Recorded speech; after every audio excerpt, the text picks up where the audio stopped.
Assalamualaikum warahmatullahi wabarakatuh. Al-Fakir ila rahmatillah Muhammad Arifin Al-Karawani. Pada kesempatan kali ini Al-Fakir akan menjelaskan bagaimana pengorbanan dalam menuntut ilmu hikmah dan ilmu kebatinan. Menuntut ilmu hikmah dan ilmu kebatinan bukan sekedar soal belajar bacaan, wirid atau teknik, tetapi menuntut pengorbanan jiwa, masa, tenaga, dan bahkan dunia. Di antara lain pengorbanan yang hakiki yang pertama adalah pengorbanan masa atau pengorbanan waktu. Belajar hikmah dan kebatinan memerlukan waktu yang khusus, bukan sisa masa terluang atau bukan sisa waktu yang terbuang. Harus bersedia mengorbankan waktu tidur, masa bersosial, hiburan duniawi demi tekun berzikir, bermujahadah, bertapa atau menjalani tirakat atau riyadhah. Kadang-kadang perlu bertahan berhari-hari dalam amalan khusus seperti puasa mutih yang hanya makan nasi putih dan seteguk air putih saja. Khalwat, mengasingkan diri, amalan 40 hari, 100 hari, bahkan ada amalan yang 1000 malam. Kata para ahli hikmah mengatakan, barang siapa yang tidak bersungguh-sungguh mengorbankan malamnya untuk Allah, jangan bermimpi membuka rahasia gaib. Dan yang kedua, pengorbanan nafsu dan syahwat. Menahan diri dari maksiat, menjaga pandangan, menjaga lidah, menjaga hati, dan menjaga seluruh anggota badan kita. Menundukkan nafsu dunia, cinta harta, yang haus pujian, godaan wanita, serta kedudukan.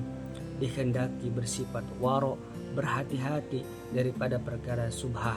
Juhud, tidak cinta dunia, dan ikhlas semata-mata karena Allah Subhanahu wa taala. Semata-mata kita berharap ridha Allah Subhanahu wa taala. Sabda Rasulullah sallallahu alaihi wasallam, al ilmu nurun wa nurullahi la yuhdalil asi. Ilmu itu adalah cahaya, dan cahaya Allah tidak akan diberikan kepada orang yang berbuat maksiat. Ketiga, pengorbanan tenaga. Latihan pernapasan, zikir berat, puasa, amalan, tenaga dalam kadang memerlukan kekuatan tubuh dan kesabaran luar biasa di dalam diri kita. Kadang-kadang terpaksa menahan lapar, dahaga, badan lesu akibat amalan yang khusus.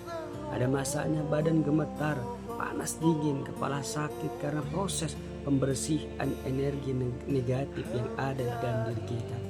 Ungkapan ahli sufi mengatakan, hikmah yang agung tidak akan diberikan kepada mereka yang hanya menginginkannya tanpa kesungguhan tubuh dan jiwanya.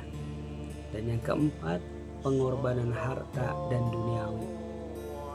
Kadangkala kita harus membeli kitab, berguru, safar, perjalanan jauh, perjalanan ziarah, mungkin memerlukan perbelanjaan.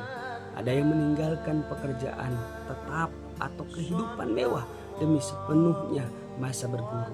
Ada murid yang di zaman dulu menjual semua hartanya untuk mencari guru yang hakiki. Yang kelima, pengorbanan ego dan kesombongan yang ada di dalam diri kita. Orang yang ingin mencapai hakikat ilmu batin mesti memecahkan keangkuhan kesombongan yang ada di dalam diri kita. Tidak merasa lebih mulia daripada orang lain, tidak mendakwah sudah cukup ilmu, tidak merasa cukup amal, senantiasa merendah diri kepada Allah Subhanahu wa taala dan makhluk. Kata hikmah mengatakan, semakin dalam ilmunya, semakin tunduk hatinya. Dan yang keenam, pengorbanan keselamatan diri. Menuntut ilmu hikmah dan ilmu kebatinan tinggi terutama melibatkan alam gaib. Kadang-kadang kita berada terdepan di garda terdepan serangan makhluk halus, ujian sihir dan deki, gangguan mimpi, ngeri ataupun bisikan-bisikan gaib. Ini semua memerlukan ketabahan jiwa, penyerahan penuh kepada Allah Subhanahu wa taala dan penggunaan pelindungan rohani. Dan yang terakhir, ketujuh, pengorbanan keutuhan iman kita. Di tahap tertentu inilah pelajaran hikmah akan diuji dengan syak, bimbang, wasangka, terhadap amalan kita sendiri. Godaan kesaktian yang ingin menunjukkan ilmu kita. Ujian kasab yang terbuka pandangan batin yang boleh menjerumuskan ke jalan salah jika tidak ada bimbingan dan tidak berhati-hati. Maka iman mesti dipelihara dengan apa? Dengan banyak beristighfar, menjaga adab batin serta menjaga adab dan akhlak kepada guru. Selalu merujuk kepada guru mursyid. Kesimpulannya adalah menuntut ilmu hikmah dan kebatinan adalah jalan pengorbanan, bukan kemudahan. Siapa yang sanggup berkorban akan dianugerahi cahaya hikmah, kasab hati, dan kekuatan batin. Siapa yang malas berkorban akan terus berada di pintu zahir tanpa pernah masuk ke pintu hakikat. Wallahu a'lam bishawab. Wabillahi taufiq wal hidayah. Wassalamualaikum warahmatullahi wabarakatuh.